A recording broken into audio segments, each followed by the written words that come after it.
नमस्कार। तो आज हम वॉरेन बफेट के निवेश के सबसे कह सकते हैं मूल सिद्धांत को समझने की कोशिश करेंगे। और ये जो बातें होंगी ये उनके मशहूर दी एसेज ऑफ वॉरेन बफेट से ली गई हैं, उन्हीं के विचारों पर। देखिए होता क्या है ना, ज़्यादातर लोग सोचते हैं निवेश मतलब शेयर बाजार, है ना, कीमतें ऊपर नीचे, वो चार्ट्स देखना, फटाफट खरीदना बेचना। लेकिन बफे वो इस पूरी सोच को ही मतलब पलट देते हैं।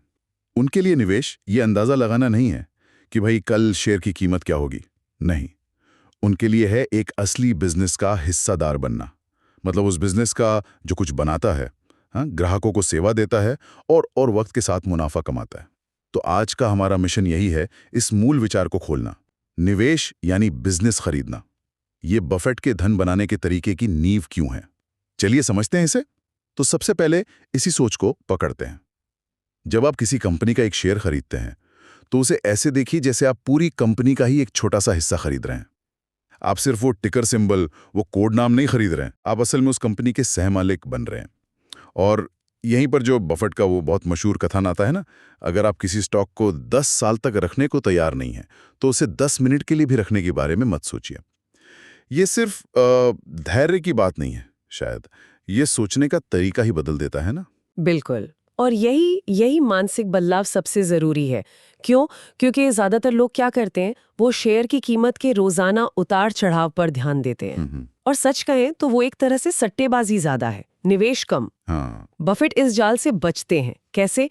कंपनी के आंतरिक मूल्य यानी इंट्रिंसिक वैल्यू पर ध्यान देकर। आंतरिक मूल्य मतलब कंपनी की अपनी असल कीमत, उसके बिजनेस के आधार पर, न कि वो जो बाजार में चल रही है। एकदम सही। मोटा मोटी ये अंदाजा लगाना कि ये बिजनेस आगे चलकर कितना कमाएगा, इसकी अपनी संपत्ति कितनी है। ये नहीं कि आज लोग शेयर के लिए क्या कीमत दे रहे हैं। बफेट अपने निबंधों में इसी बात पर जोर देते हैं। ये 10 साल वाली सोच ये सिर्फ सब्र की बात नहीं है, ये आपको बाजार के रोज के शोर से, वो जो डर और लालच का माहौल होता है ना, उससे बचाती है। अच्छा।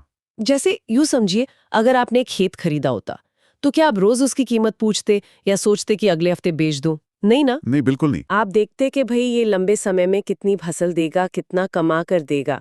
बिजनेस के साथ भी बिल्कुल यही नजरिया रखना है। हाँ, ये खेत वाला उदाहरण बहुत अच्छा है। और इसी सोच का एक बेहतरीन उदाहरण है बफेट का कोका कोला में निवेश 1988 में। बर्कशायर हैथवे ने क्यों खरीदी इतनी बड़ी हिस्सेदारी? वजह सीधी थी। हाँ, कोक का ब्रांड, दुनिया भर में पहचान। बिल्कुल। और बिजनेस मॉडल समझना भी आसान, लगातार मुनाफा कमाने वाली कंपनी। और दुनिया भर में फैलने की गुंजाइश भी थी उसमें। और सबसे जरूरी बात, उस वक्त शेयर की कीमत उसके आंतरिक मूल्य के हिसाब से ठीक लग रही थी, वाजिब थी। उन्होंने वो शेयर इसलिए नहीं खरीदा कि वो चढ़ रहा था, नहीं, बल्कि इसलिए कि उन्हें उस बिजनेस पर, उस कंपनी पर भरोसा था। और फिर दशकों तक रखा। हाँ, और ऐसे बिजनेस चुनने के लिए बफेट की एक चेकलिस्ट है जो काफी मशहूर है। अगर संक्षेप में देखें तो पहला, क्या बिजनेस सरल है, क्या उसे समझा जा सकता है। वो अक्सर उन टेक कंपनियों से दूर रहते हैं जिन्हें वो कहते हैं कि मैं पूरी तरह समझ नहीं पाती। हाँ, ये सुना है मैंने। दूसरा, क्या उस बिजनेस का कोई स्थायी प्रतिस्पर्धी लाभ है जिसे वो खाई या मोट कहती हैं।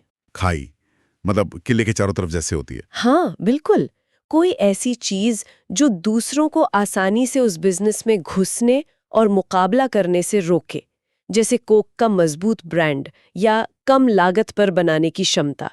तीसरा, क्या मैनेजमेंट काबिल है और ईमानदार भी, ये बहुत जरूरी है। काबिल और ईमानदार। चौथा, कंपनी की आर्थिक सेहत कैसी है, मजबूत है, कहीं बहुत ज्यादा कर्ज तो नहीं, कमाई स्थिर है या बहुत उतार चढ़ाव वाली। सही। और आखिर में पांचवा, क्या शेयर की कीमत बिजनेस के असल मूल्य की तुलना में वाजिब है, ऐसा तो नहीं कि बहुत महंगा मिल रहा है। ये चेकलिस्ट सुनने में तो सीधी लगती है, पर शायद असल में इन सब पैमानों पर खरी उतरने वाली कंपनी ढूंढना और फिर उसे सही कीमत पर खरीदना, यही असली कला है। बिल्कुल, यही बफे की खासियत है। तो ये तो हुई वो बातें जो बफेट देखते हैं, लेकिन ये जानना भी उतना ही जरूरी है कि वो किन गलतियों से बचते हैं, है ना? हाँ, बिल्कुल। जैसे वो हॉट स्टॉक्स के पीछे नहीं भागते, जो शेयर तेजी से ऊपर जा रहा है बस खरीद लो, ऐसा नहीं। या फिर सिर्फ किसी की टिप पर या खबरों की सुर्खियों को देखकर खरीदना बेचना, ये भी नहीं। ये तो सट्टेबाजी हुई। और बाजार में जो छोटा मोटा शोर होता है, उतार चढ़ाव, उस पर घबरा जाना, इससे भी बचते हैं। सबसे जरूरी, वो एक जुआरी की तरह नहीं सोचते, वो एक बिजनेस के मालिक की तरह सोचते हैं। हाँ। और यहीं बफेट का वो एक और कथन याद आता है।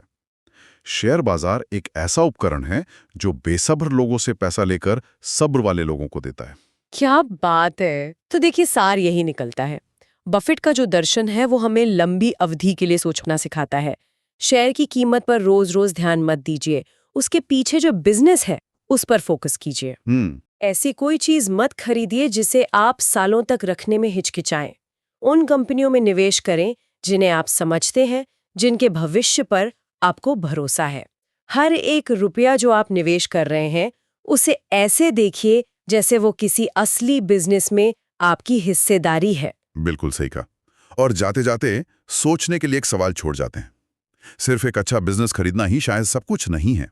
उस बिजनेस के लिए आपने जो कीमत चुकाई है, वो कीमत आखिरकार आपके निवेश की सफलता में कितनी बड़ी भूमिका निभाती है। यहां तक कि बफेट जैसे निवेशक के लिए भी इस पर सोचा जा